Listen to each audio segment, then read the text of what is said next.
Hello, good evening. Welcome to another episode of Guns and Yellow Ribbons. This is our first one back from the summer break. I'm not on the beer, and maybe that's the problem, Trevor. But we do have some new bits, and they start with this. Oh, Christ. Hang on. Remove. And he's broken it again. I haven't broken it. It's stuck. Just trust me. Trust me. I'm an Irishman. Welcome to another podcast by Guns and Yellow Ribbons.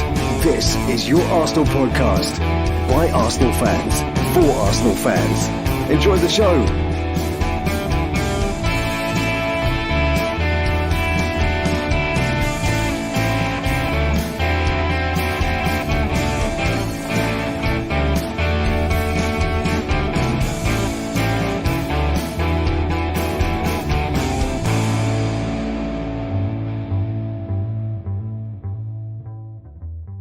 Hello, good evening. Welcome to our first episode of season 2024-25. Trevor, I don't know what's happened. Apparently, we're not on any Twitter channels. That's what went wrong as I went live. So we are literally on YouTube. And we've got one listener. So we can end the stream and come back. No, we won't be able to. So we'll just leave it as it is, and people will be able to pick it up later. We'll put one on there. Trevor, it seems like ages since I saw you. Yeah, it must have been all of 2 days. Why are we not on Twitter? This is really It's to do with because we haven't been on for a little while. It's not validated. It's fine. I'll sort it for the next episode, but it won't be on tonight. For a replay will be later, but that's the way it will be. Unfortunately, Trev. A couple of days. Couple of days. Alex, bring some sense to this. You know, you're sitting there nice and calm, and I'm trying to be swan-like, panicking underneath this, behind the scenes. But you know, yeah, it feels like it's been ages since we've done one of these, and I guess it has so as well. And yeah, a bit more than a couple of days since I've seen the both of you. So yeah, I mean, it seems like the season is nearing now. So good sign that we're doing a podcast, because that means Premier League is slowly coming back. Yeah, we've got 4 weeks to go. Listen, while we've been off, unfortunately, there was some really, really sad news. Sadly, on the 15th of June, we lost Super Kevin, a friend of the show, a friend of all of us, and one of us, a Gooner, unfortunately died very prematurely at age 53. We did meet up at the weekend. 53. Oh, 54. Yeah, I'm 53. Well done, Trevor. We did meet up at the weekend, and Trevor, talk us through this flag. Yeah, I just thought that he's such a lovely man and such a great servant to football, not just to Arsenal, to football. And he was everybody's friend, including mine. He was so easy to get along with, and I just thought that I was going to get that flag made, and we're going to take it all around Europe and all around the grounds with us this season. And I'm not going to stick pictures of it on social media, because I'm not looking to get likes and clicks over it. I'm just paying a bit of respect. I dare say other people will put pictures on for us on social media, and I'll very much appreciate that. But I've done my bit. That's just coming with me now, just to show my respects to the great man as he was. Yeah, we did put it on our socials and yours as well. So, but just the one post, and that's it. Listen, we normally save this song for the end, and we will do it at the end. But it was a lovely montage that your lovely daughter did for the memory of Kevin. Was it very daughter or was daughter-in-law? Yeah, daughter-in-law. Really need to turn it all off, start again, mate. Don't we? Yeah, don't we? Well, here we go.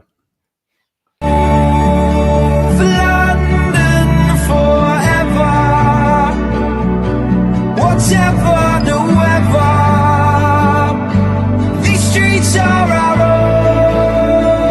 own, and my heart will leave you never. My blood will forever run through the stone.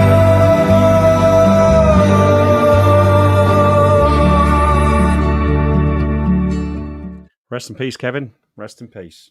Absolutely, Ferg. Absolutely, mate. Yeah. Right. Right. Okay. Let's move it on because we want to be upbeat and everything else. You can tell that we're out of practice. I've totally cocked up we 5 minutes in and I've probably made about 10 different mistakes so far. But listen, it might be this might be the issue, Trev. This might be the issue. It's the alcohol-free beer. I think it could be. For anyone that's watching for the first time, this isn't unusual. Fergus making mistakes. It happens all night long on every podcast, and we just learn to live with it and laugh along with the man. We all love Fergus. Yeah, at least you're laughing along with me, not at me. And you do enough of that anyway. Well, listen, we met up at the weekend. As we said, we saw that flag. We went to the Woodbine and we went to the Highbury Library. And it was good to meet up with friends and good to have... it felt like, as Alex said only a few minutes ago, it felt like very, very close to the start of the season again, Trevor. Yeah. Did we go in the Bank of Friendship as well? Was I that drunk that I imagined that? No, we did. We sat out in the back garden of the Bank of Friendship. Yeah, we did. I knew there was a third pub. I was thinking the Drayton Arms because that's reopened and they weren't open, were they? No, they weren't. They're closed, so we had to go next door. No, it was a lovely afternoon. I needed an afternoon back with the football family.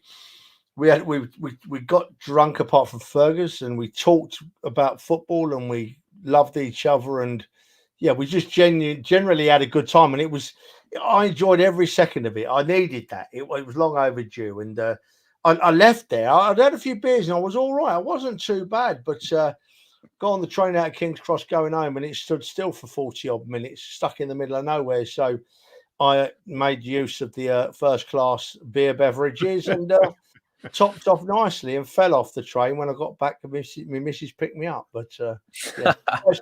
So it's the train fault. It's the train's fault. Alex, take a guess on the number of phone calls that I probably had in that period of time. He left us at 5. He got home at. I was watching a film by the time he got. I got home. He must have called you about five times at least. Then about 4 or 5 times. 4 or 5 times. I love you, mate. It was a great day. Oh, can't wait for the football. I'm right in the mood. I know the feeling when you're excited and you're going somewhere. You just want to call somebody and tell them all about it. Trevor, did you get up to anything else over the summer?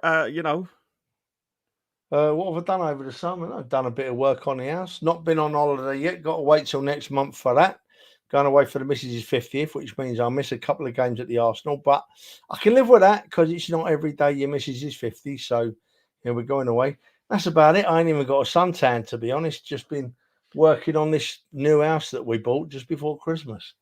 Waiting for some hot, warm weather to do some work outside. And of course, waiting forever this year, aren't we? Yeah, it's been poor. To be honest, as you can see, my pictures are down. I need to redo all of those. I got some DIY to do around the house. A bit of a health kick, as I said, no beer. And talking about suntans, that's where we're missing Dan. He's trying to lighten his ginger bits. So, he's still out in Cyprus, having a lovely summer out there. Chilling out. Did you get up to anything, Alex? Oh, just a little bit. Had quiet 11 days down in Germany for the Euros, so a bit more alcohol involved than you probably. Yeah. Where's that bloody picture gone? I am having an absolute bloody... there we go. This alcohol, is it? Is this what you're talking about? Yes, Ferner Branca. What is that? 6 liters of Ferner Branca. And what is Ferner Branca? I don't know, but it tastes disgusting. And it was before the Denmark-England game, which was a weird game to watch for me because obviously my mum's Danish and my dad's English, so I had trouble picking sides. But I was in the Denmark's fan section, so I had to root for Denmark. But I'm quite happy it ended in a draw. But yeah, I mean, being down in Germany for the Euros, it was amazing, and I think they did really well down there. Didn't see no trouble, just loads of fans from different countries having a laugh and a beer down there. So really enjoyed it. We spoke with Lyle at the weekend, and he was lucky enough to go out to Qatar with some friends for the World Cup. And he said he was talking about just the experience of the festival of football that it is. Yeah. And if you got your country shirts on, people will chat to you and talk about your country. Exactly, yeah. realise that you're a football fan, so it's everybody mixes together. But this doesn't look very mixed. This video I've seen. No.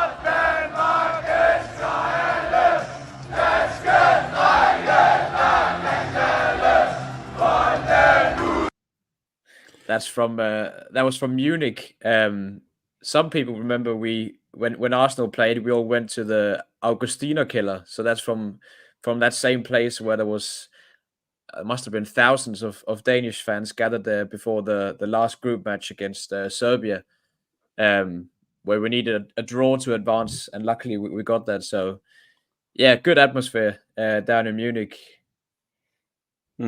So listen, we had 9 players out in the Euros. We had David Raya, Jorginho, Saliba, Rice, Saka, Ramsdale, Kieran Tierney, Kai Havertz, and Trossard. How Trevor? How did you think let's look prior to the final, because we look at the final probably separately. But how did you think their tournaments went? Like, Kieran Tierney's was just the group stages. Scotland didn't do well. One of the worst teams alongside Poland in the competition. I loved Kieran Tierney. I really do, and I get upset that he's not part of Arteta's plans. But you know, at the end of the day, Tierney's Scottish, so he was never going to play more than 3 games out there, was he? Because there's more chance of the roof falling in than there is of Scotland getting out of the group. So that was. They had 3 games. They tried hard, got beat, and went home. So you know, that's Scotland for you. Raya, did Raya play one game or 2 games? Yeah, just the one. Sadly, Kieran Tierney's was cut short though because he got an injury and he had to go back after the second game. So yeah, David Raya had 1 game, the last of the group stage games. Do you know what? I forgot about Tierney getting injured. Let's hope he's not too bad and he gets back soon. Ramsdale, it's a pleasure to watch him, and because he's not been involved in any games, but his enthusiasm and what he must do to lift people within that squad is fantastic. You've only got to look at him, you know. I love the fella. If we're going for a more, I thought that Saka did all right, but I honestly got something in my head that because none of the England players performed to the top of their ability, did they? We got to the final through hard graft, not through the flair that we know they're all capable of, right? So I thought Saka did his best out wide, had some great games, some great moments. I thought that Rice, I don't think that Rice had the best of tournaments, like a lot of people. But we've got to remember that in the position he's played by Southgate, he's not going to shine. He's not going to shine for every minute of every game. He's there to do the hard graft. And in fairness, he very nearly got us a draw, didn't he, in the final, you know? So unlucky with that header. But Alex, because we were going to keep the final till after we'd done the other players, but as usual, Trevor didn't listen to the instructions. There ain't no instructions. How did you're winging it? You're winging it. Kivior, Havertz, Trossard. How did you think that they got along? Well, obviously Poland and Kivior didn't have the best. I think they were already out before the 3rd game of the tournament. So, I mean, he wasn't one of the standouts. But I think for me, Saliba was. I mean, for all of us that's watched him every single game throughout the season with Arsenal, we all know how good he was. But I think for all the people who aren't used to watching Arsenal and Premier League, I think they all saw how good he was. He was one of the best defenders throughout the tournament for me. Absolutely bossed the defense for the French national team. And I think Havertz, he had a decent tournament. He started off really well. In the first game, he scored a goal and had an assist as well. And he was the preferred striker for the German team, even though Füllkrug, he did well when he came on in a couple of games. He was still the preferred one, and I think it says a lot that every single coach, they always prefer Havertz, and they managed to have him in their starting lineup every single team he's in. I was WhatsApping my son-in-law who's in Germany and obviously a German fan, and they weren't as enamored with Havertz and his performance as we. Well, he was, because he watches Arsenal and he understands how he's been used as a player as this false 9.5 sort of role. And he was trying to explain to some of his friends who were watching him, and they were moaning about Havertz. No, you don't understand. This is how he's been capitalised and used with Arteta. And it was good to see that the German manager almost used him in the same way. Exactly, yeah. And I think I had the same experience talking to German people down in Germany. I think a lot of them, they wanted the other guy, Füllkrug, starting because he's a proper striker. They know what they get with him. He stays in the box and he can score goals. But yeah, he is kind of a misunderstood player because he does so much more than just score goals, and he creates space, and you can be really direct when you've got Havertz in your team. He wins so many duels up front. So yeah, I think he had a decent tournament. And yeah, I look forward to seeing him back in an Arsenal shirt. Trevor, Alex made a really good point about Saliba, and we watch Saliba week in, week out, and we know how good he is. But the amount of commentators and journalists that were using the word the best defender in the world, Saliba, he talked about broke onto almost the world stage. I know the Copa America was going on and stuff as well, but the Euros would have probably been looked at probably more in footballing lands rather outside of America. Saliba definitely has earned that mantle of best in the world, which we already thought he was. The rest of the world and the rest of Europe found out what we already know, didn't we? Because as you said, we watch him every week, so we know how good he is.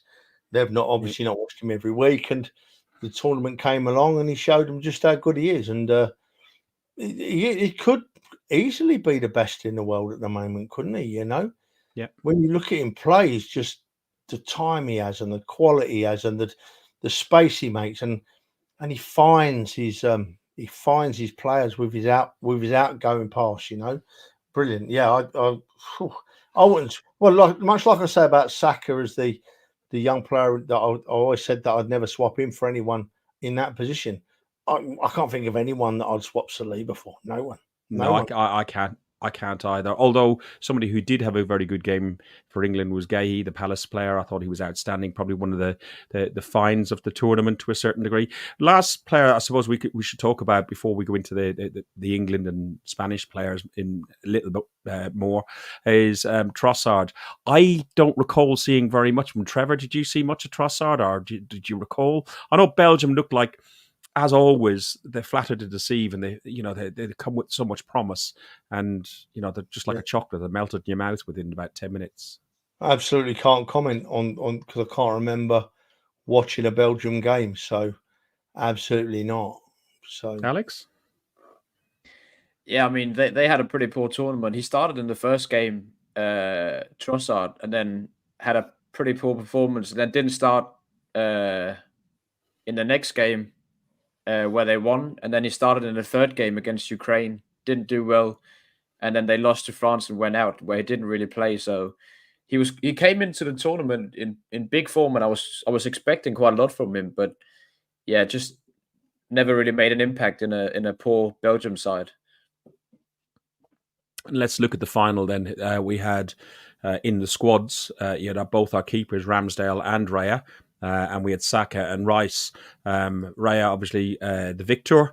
But there were some lovely pictures I saw on the media of Raya going up and consoling Rice and Saka individually, and not being really, not that there would be, but salty. But it was genuine, like friendship to share it. Trevor, you mentioned quite a bit about Saka and how good his performance is, but you also mentioned that Rice, you didn't feel he had a great performance. Why is that? Is that because he was played more in that sixth role and the manager's, what we believe is the manager's instructions, or do you think the player was just tired and off form? Well, am I allowed to talk about it now then? Because it's still not the final, is it? You know what I mean? Now I've asked you the question. Yeah. Oh, okay then. Well, Rice was just part of the bigger picture of players underperforming, wasn't he?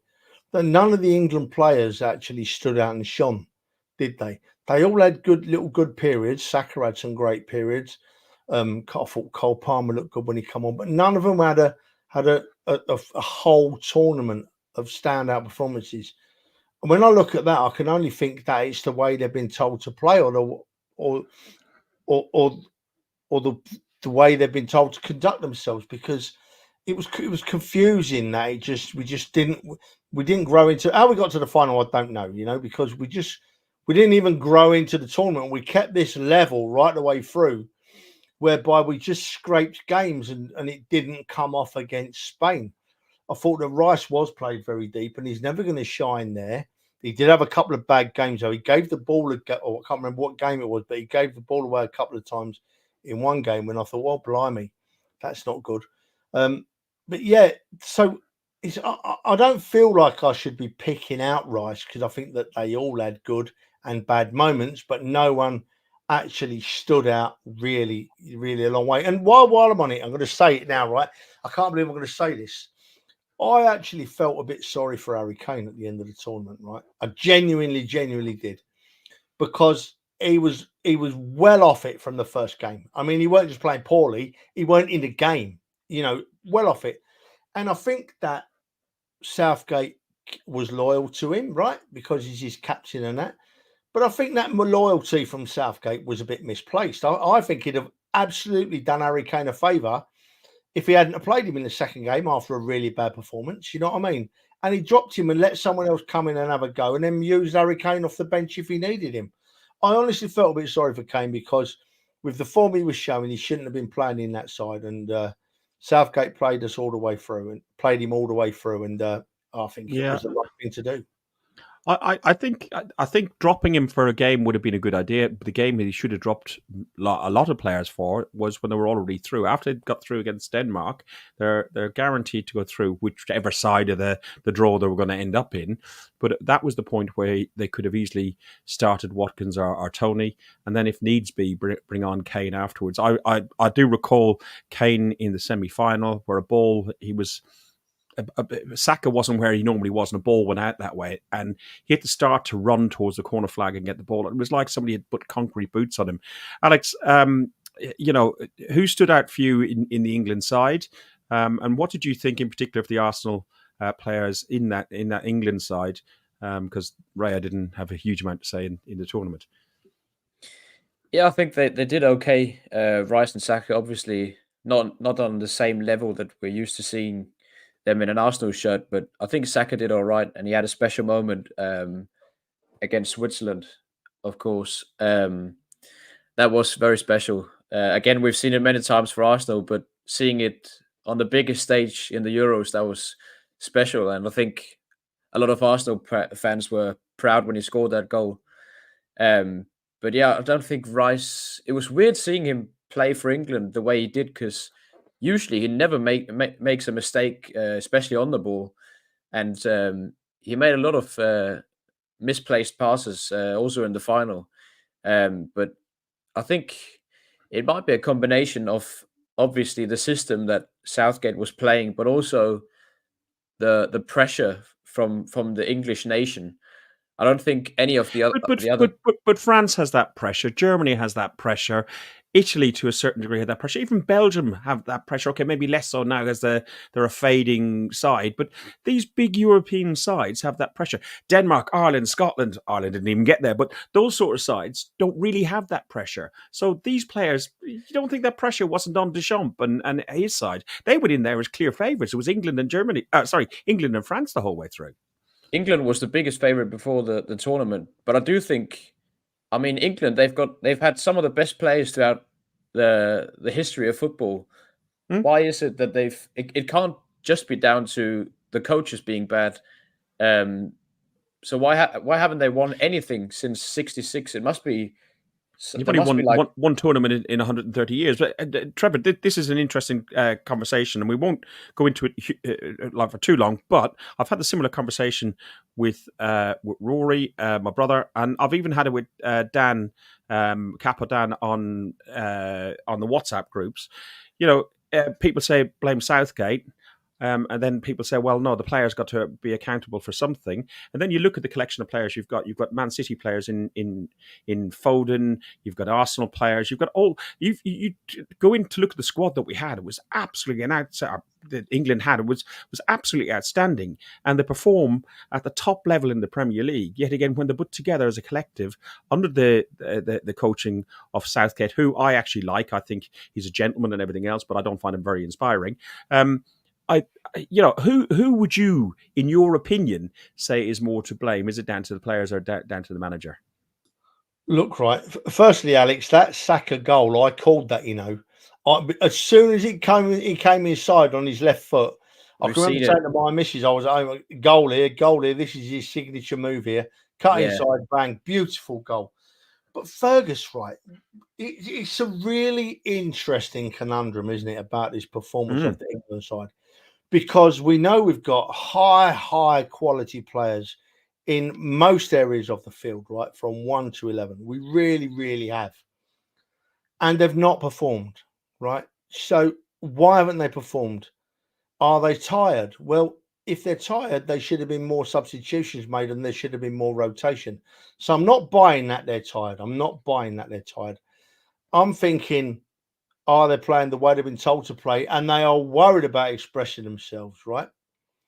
And what I can't make out in a couple of games, right? We can't argue with his substitutions in the semi-final because he got right. They scored, but earlier in the tournament, we've got some quality on the bench. Gordon, what's his name? Him at West Ham. What's his name? Bowen. I love Bowen. And I was sitting there once during one of the games coming up early in the second half. I'm thinking, this is made for Bowen. Forget about your Fodens and your Sakas and your Palmers and your Kanes. This game is made for Bowen because Bowen plays with a pair of nuts as well, doesn't he? You know what I mean? He really does play.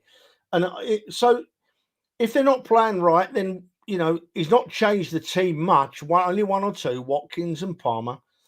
So I'm looking at, has the manager got it right? Or maybe if not the manager, have the coaches got it right? That coach that sits by his side every game, what's his name? He escapes very lightly, in my opinion, because a lot of what England do on the pitch will be down to him. And there's not a lot said about him, So he's escaping lightly. I think that I'm not blaming the players. I'm blaming what's above them, but not necessarily Southgate, because Southgate has a team, right? And if that team are not getting the best out of that class of players, then they need to change. Maybe Southgate can stay because he's a quality act. Change the coaching staff and see if it changes. Who knows, But there's one or two behind the scenes, as I just said. I know I'm repeating myself. Look past Southgate and look at those people that sit around him when England team's not playing very well or underperforming. They're not playing badly because they got to the final, but they are underperforming. Look past Southgate. Look at who he's got around him and think, yeah, you've got to take some responsibility, Alex, if you look at the current England squad, we'll finish on this before we briefly talk about the Spanish team and some of the players that might be linked to us. But if you look at this England squad here, Jordan Pickford, Aaron Ramsdale, Henderson, Walker, Stone, Shaw, Trippier, Gay, Gomez, Dunk, Canassa, and then you go through the midfield and the forward line. Which of those players do you not see in 2 years' time? Trippier and Shaw probably won't be there. Would Kane make the 2026 World Cup? Maybe just about, but he's over 30 now, I think, Kane. And if his movement gets even worse, I don't know. Watkins will be in his prime for the 26 World Cup probably.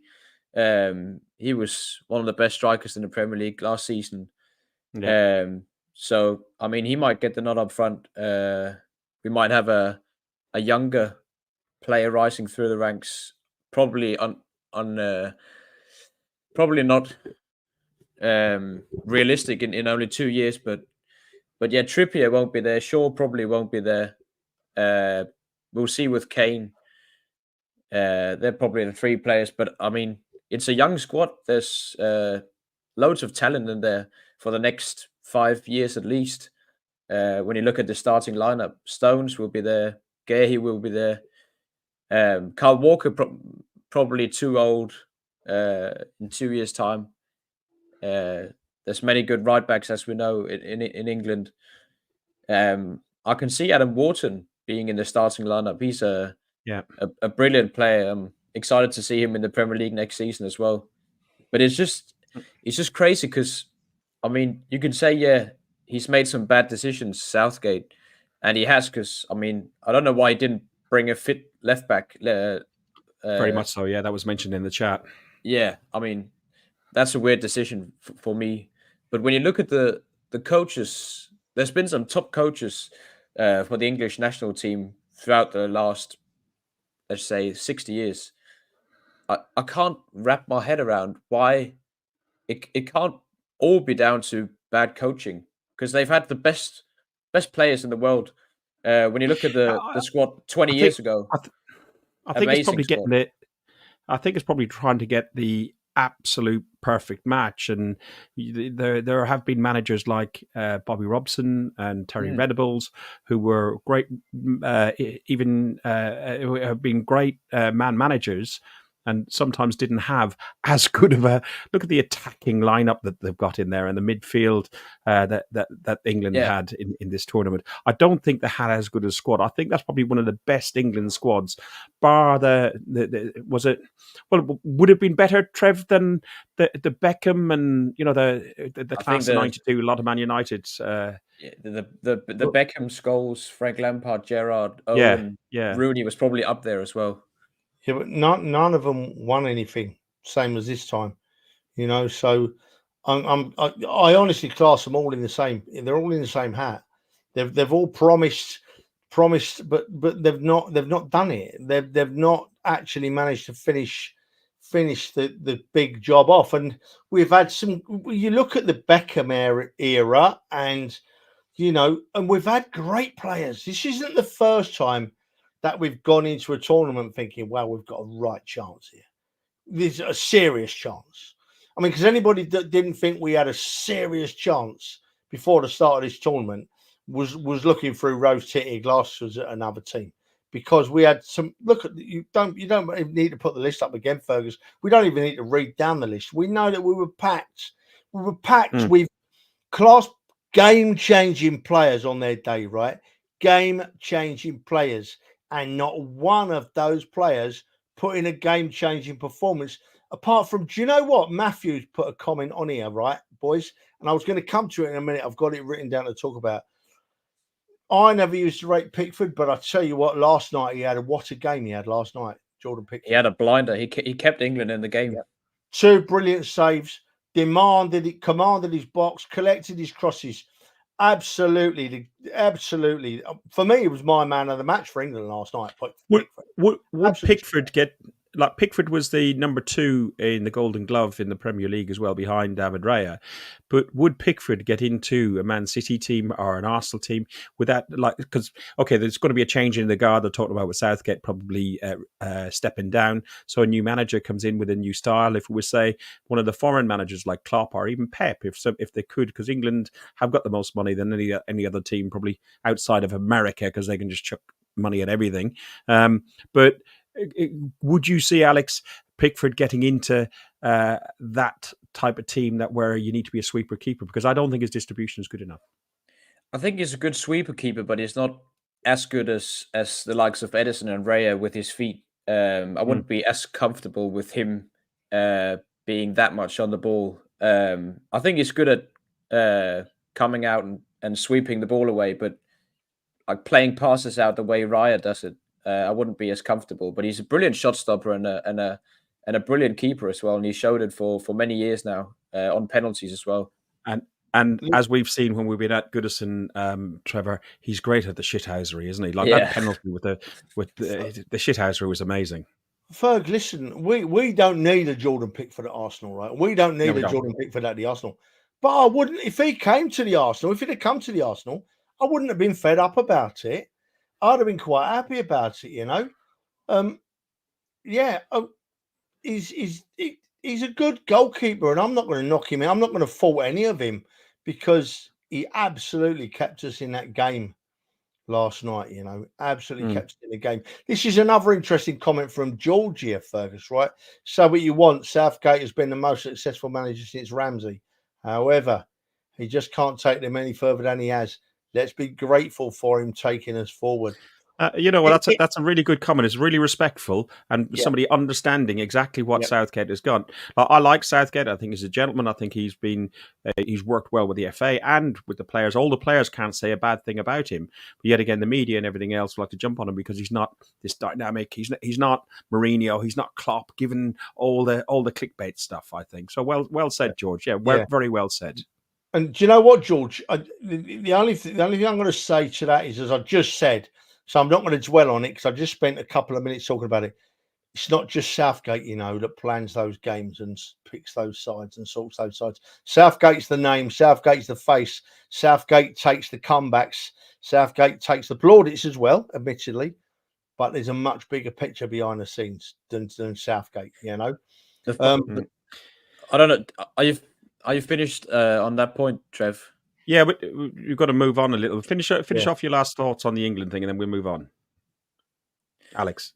Yeah, for me, I just wanted to say, on the pressure thing, I personally don't think there's any other nations where the players, the national team, are under as much pressure, especially from the media, than in England. I mean, it doesn't matter how they do, the media will rip them to pieces. Yeah, I get your point. We got they claim to be the biggest sports radio station in the world, as in Talk Sport. But I do know, again, speaking from other radio stations are available. Yeah, but some of them aren't full of so much crap. But speaking to my son-in-law in Germany, the Bills and so on, they give the German squad, and the expectation of the German team is huge. Italians as well, because they just think that their football is the best football. Listen, the Spanish are the victors. We have got a Spanish keeper. We had him on loan all last season, and finally David Raya has signed his contract. I don't know how long it is. I'm expecting it's 3 or 4 years, unless you know otherwise, Alex. They don't normally, they just say a long-term contract for an undisclosed fee, don't they? Yeah, I don't know anything else than what you just said. But what we have done is we've exited 22 men and women. On the women's side, the biggest name that people are on about is Vivian Medemina, who's left. Okonkwo's gone to Wrexham after his loan. You got El Neni and Cedric, whose contracts ran out, and then quite a lot of some hopefuls that haven't made it through the academy. Some of the players that did make it through the academy and have gone to pastures new because it couldn't get guarantee of some football. Kozia Dewberry has gone to Brighton. Well done, Ferg. Good pronunciation. Yeah, no, it's only because it's written there and I'm on alcohol free. And Raoul Walters has gone to Luton. An interesting one on this one. I'm chatting to somebody, Trev, who I can see you chuckling. Interesting. There was many options open for Alex. You were probably pissed. Raoul. Raoul.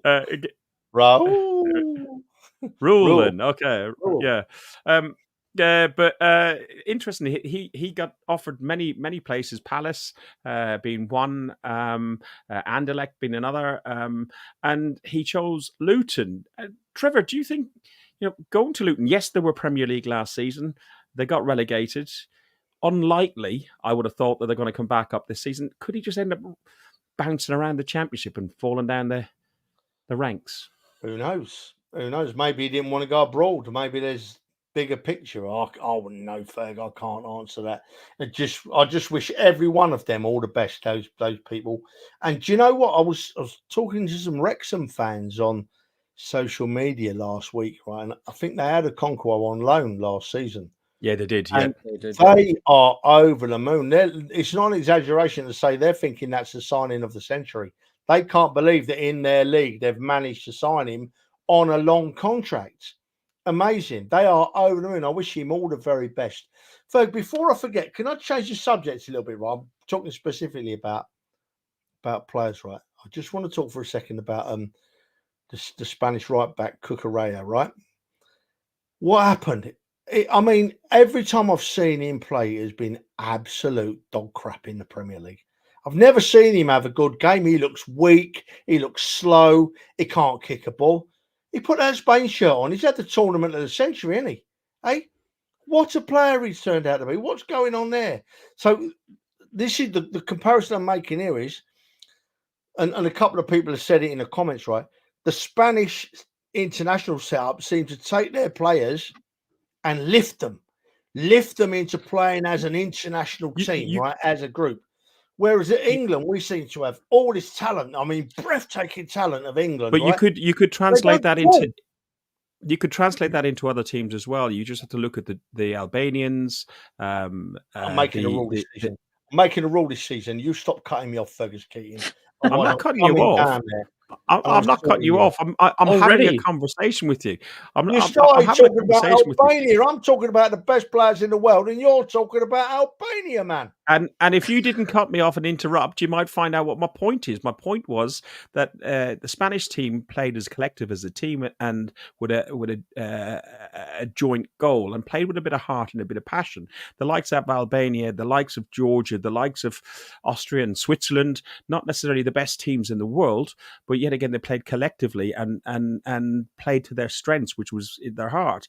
And I sometimes think that some of these bigger sides, like France, like England to a certain degree, like Belgium, where all they've got these superstar players, not just a smattering of, how many Premier League players in the Danish side, Alex? Sorry, how many? 5 or 6, I think. Okay, that's more than many, but a lot of the other teams outside of the top 5 or 6 only have 2 or 3 Premier League players. They might have a Bundesliga player, they might have some Championship players, but they have to play to their strengths. And I think that's what, using Cucurella as an example, he's an okay player. He was good at Brighton. He was absolutely trash at Chelsea, but Chelsea is a car crash. But I think together they played better. Calm down, Heath. Calm down, son. No need to shout. Listen, listen, we must put a little caveat here, Fergus, right? For me personally, and I don't know if you boys agree, I'm not saying all this about the England players not performing. I don't think they want to play badly. I'm sure that they turn up to these tournaments wanting to do their best and wanting to win the thing. Absolutely 100%. They give everything. But there's something that doesn't click, isn't there? There's something that doesn't work. I can't put my finger on it, but then I'm not paid millions to manage and coach the side. So there's people that should be able to do that. That is the job of the manager and the coaching team, to get the players to play that way. Some other players that have gone out the door. We have Nuno Tavares. He's gone to Lazio, and Lokonga has been confirmed Sevilla. Transfer window wise, if we're looking at the transfer window, we're hearing a few different rumours. We're looking at several keepers. I think we're looking at Tom Seaford. That's quite close to being done. The under-18 England keeper, I believe, is that right, Alex? Does he play for England's under-18s? I think he under 20 actually. Who's Tom Seaford? Seaford. Setford. Sorry, Setford. Yeah. Okay. Cheers, thanks. Listen, I'll keep you on you. I think he's playing for the under-20s, so he's supposed to be a big talent who's been at Ajax. So, probably won't be playing with the first team quite yet, but maybe one to look out for in the under-23s next season. And probably if this player comes off, Dan Bentley is his name, and that is right. I've got that written down correctly, Trevor. I've seen him play a lot. At Wolves, they signed him for 50,000, so we offered 50,000, have a money back guarantee. A bit cheeky of us, but could that come back to slap us in the face, Trev?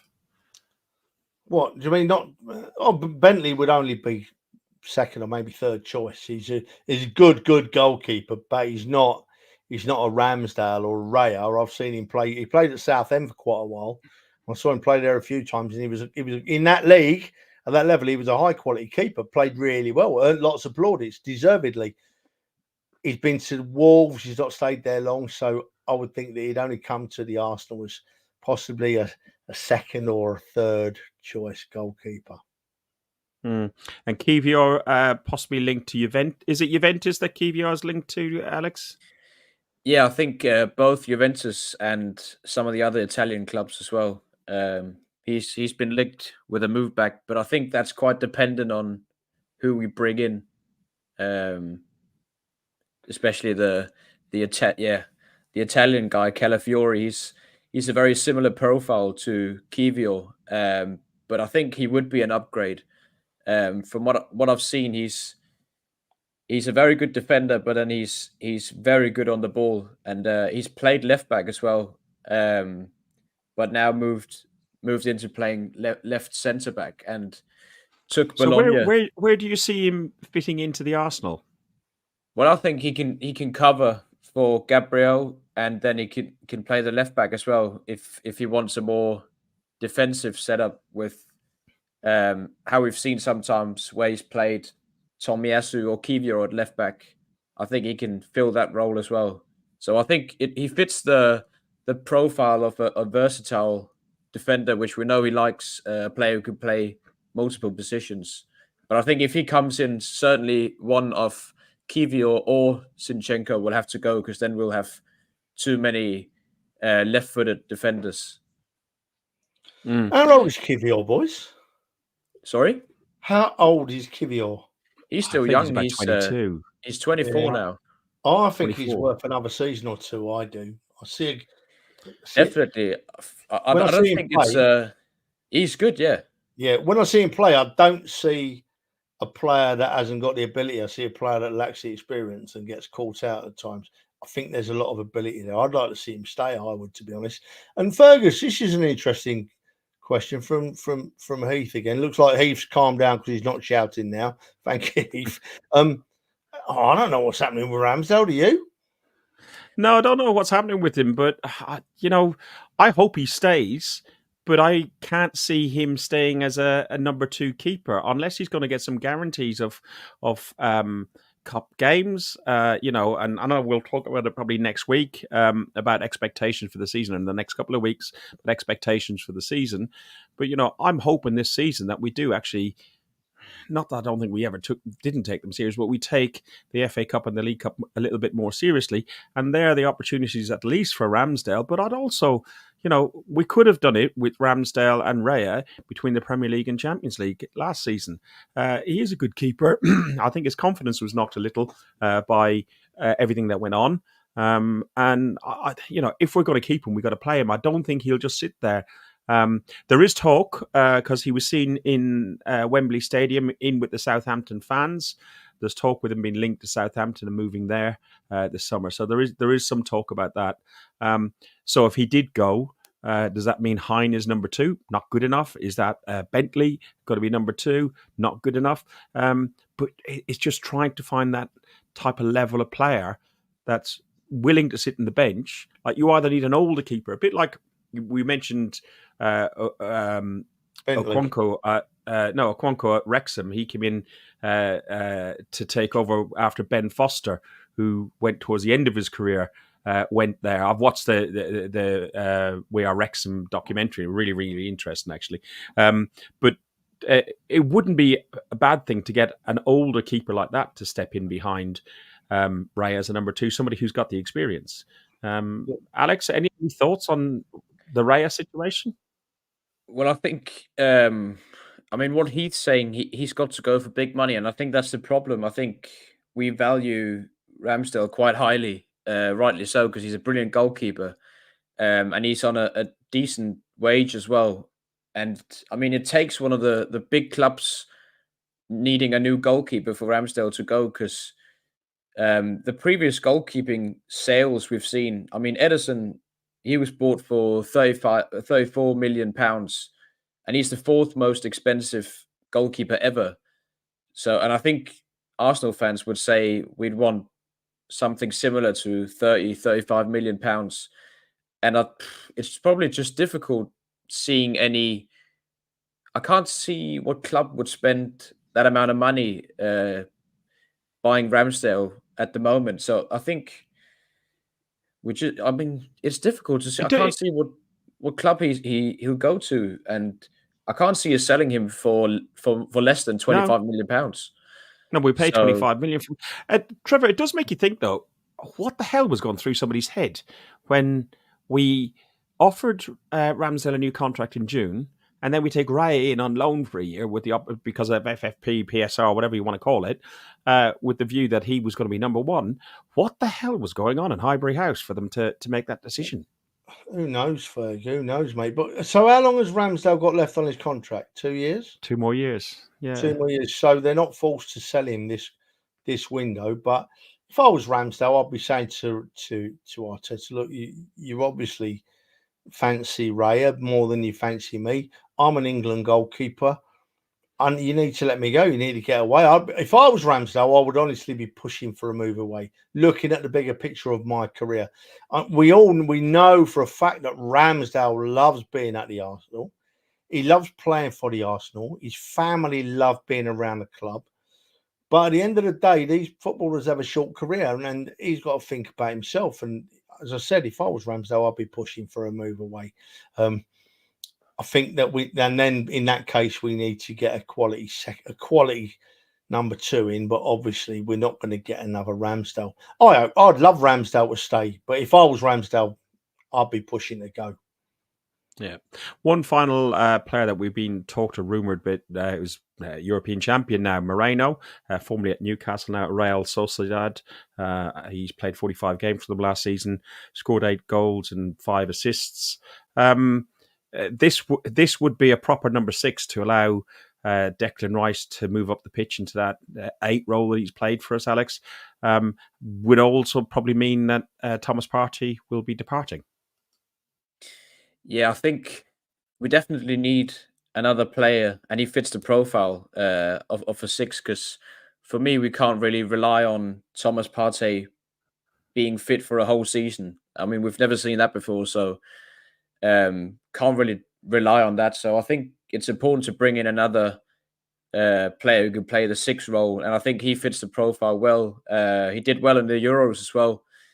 Scored the winning goal against Germany when they played Germany, and he looked good. I think a player who I'd like even more is a player from the same country and the same club, Subimendi, who came on half-time for Rodri yesterday. I think he bossed the midfield yesterday when he came on. But he's a bit more expensive, and it seems like he's very happy in Spain. So he's one of those players who's difficult to... Would Moreno not be better because he had Premier League experience? He was at Newcastle for a short while. Not for me. I think Subimendi has been doing better. He's younger as well, but I think for the player we need, I think Moreno is a brilliant player. He's got the experience, as you just said. He's played in the Premier League, performed consistently throughout the last many seasons, and he's got the height as well in midfield, which is good. He's a good header off the ball, which fits the player profile which we have gone for the last couple of seasons. Some height in the midfield.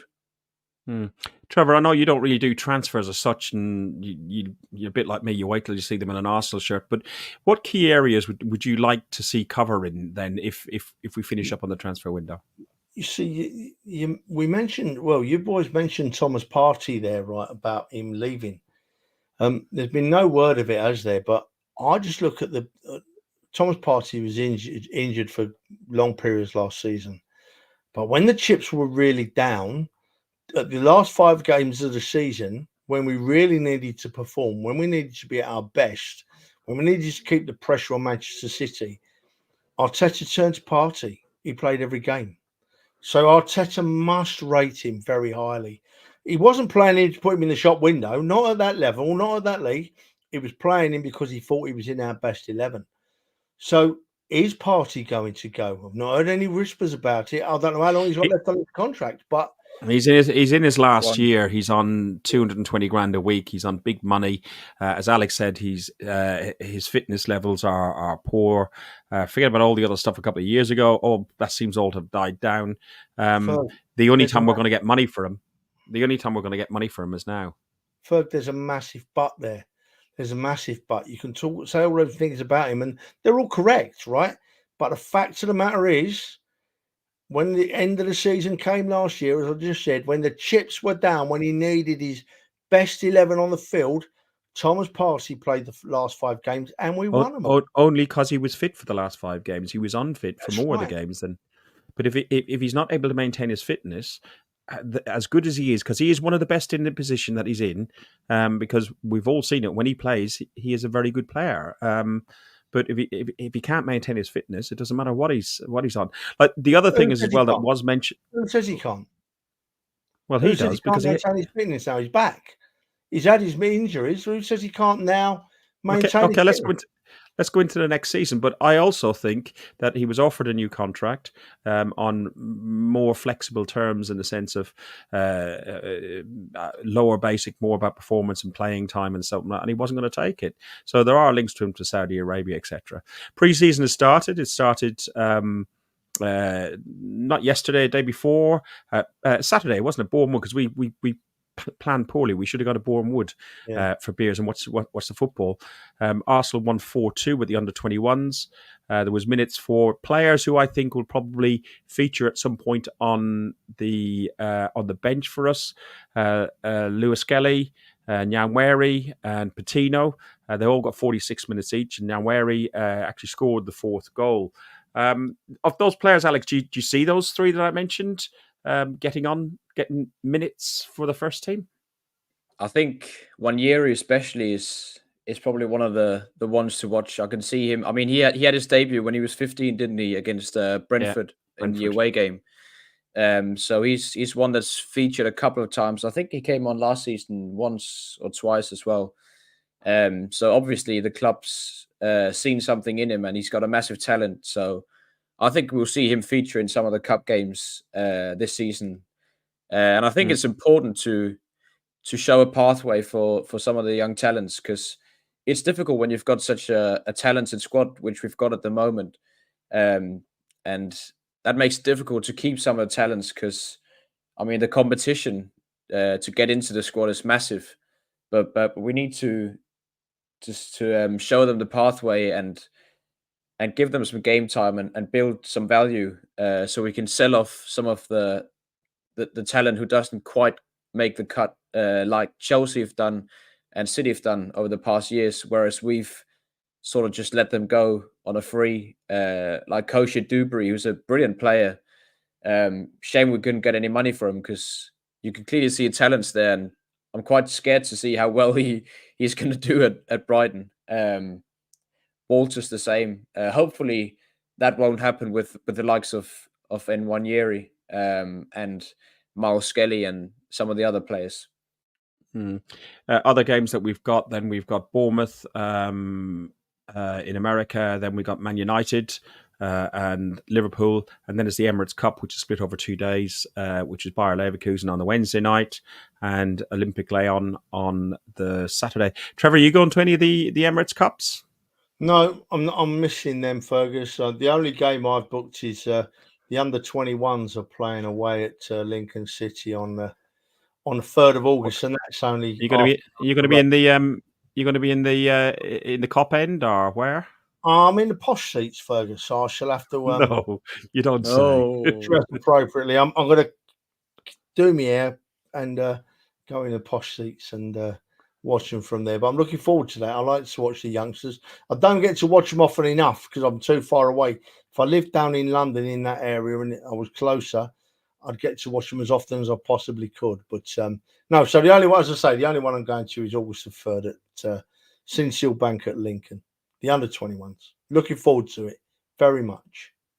Alex, the US tour, will you watch much of it? It's at silly o'clock in the morning for us here. Even worse for you, you're an hour ahead. So, yeah. I mean, I think last year I managed to get my night shift so it fitted with Arsenal playing during the night, so I could I could earn money whilst watching Arsenal during the night. I don't think I could do it this time, but I might watch one or two of them just because I miss watching Arsenal so much, and I can't wait for the season to start. Yeah, it should be good. The thing that's a little bit unfortunate for some of those the Americans, the price of tickets out there. We were speaking with Sean on Saturday, Crazy. and some people are like cheapest tickets over 100 150 quid, $200. Yeah, it's definitely a very money making trip. Exactly. Folk. There's only one reason that they've gone to America 2 seasons in a row now is because it's where the money is.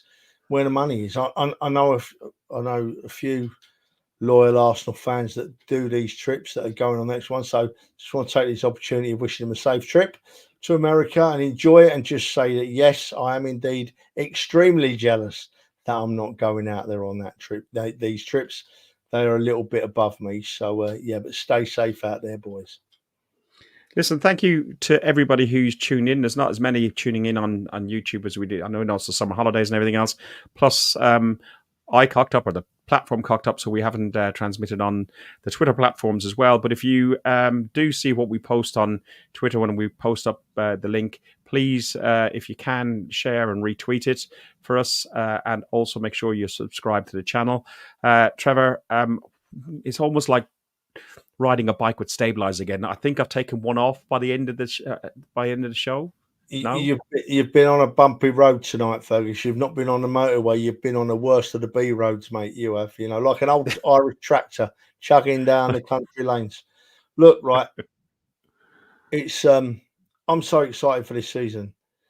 We've finished runner up 2 years in a row now, and we've improved in that time. We're still improving, and so excited about what we can do this season.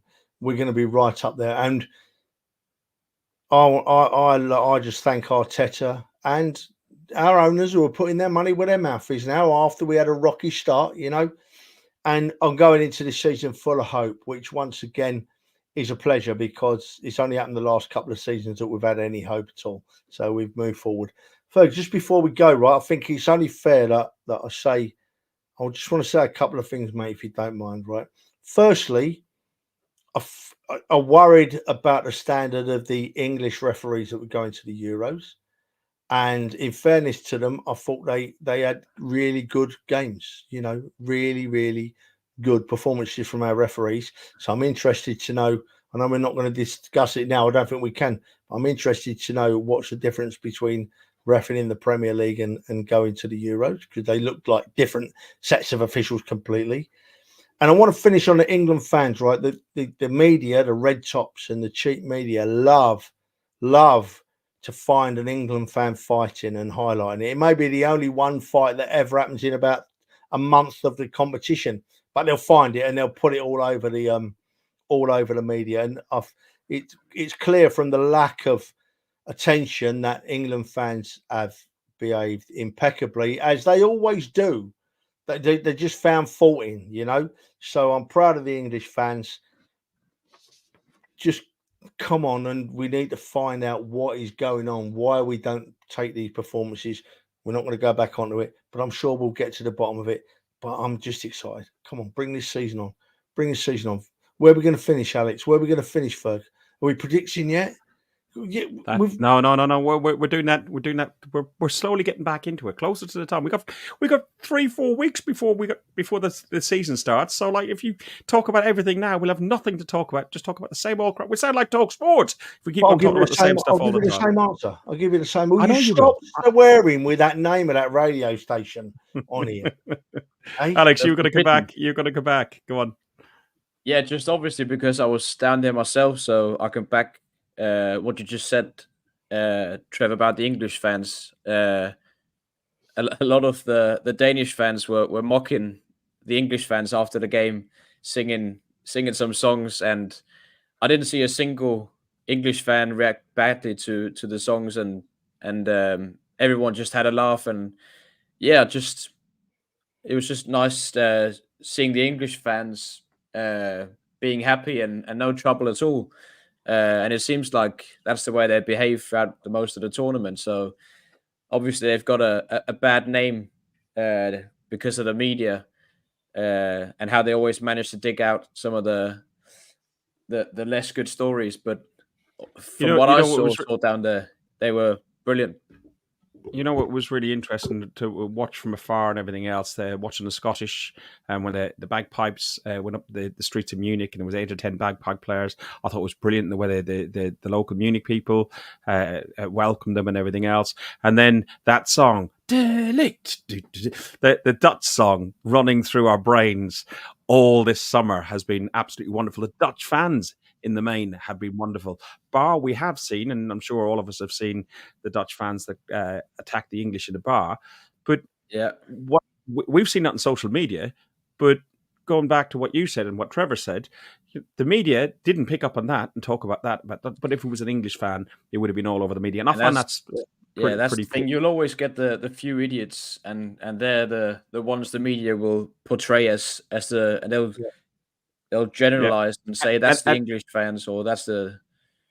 Well, to compound that, the Dutch fans that were doing what they were doing at that bar, literally, according to some different feeds that were coming in, TikTok and so on, 100 yards around the corner, there were Dutch fans standing with English fans with a band and singing "Hey Jude." You know, so it's just Listen, we've got European tours to go. On this year, we've got lots of things, but on August the 17th at 3 p.m, this is what you'll hear.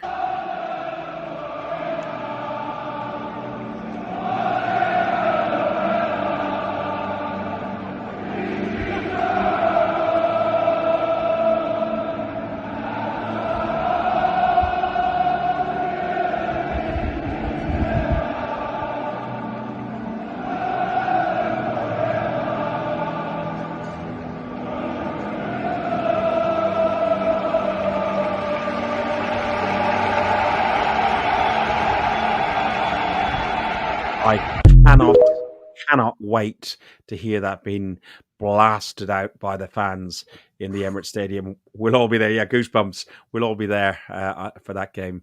Looking forward to it. Do you like me now, Jeff? When you're talking a load of old codswallop now, I can just rock back. To be honest, you know what I mean? I need to speak to Donna and find out where she got that from, because I need to replace this one. This one is, I need to get rid of it.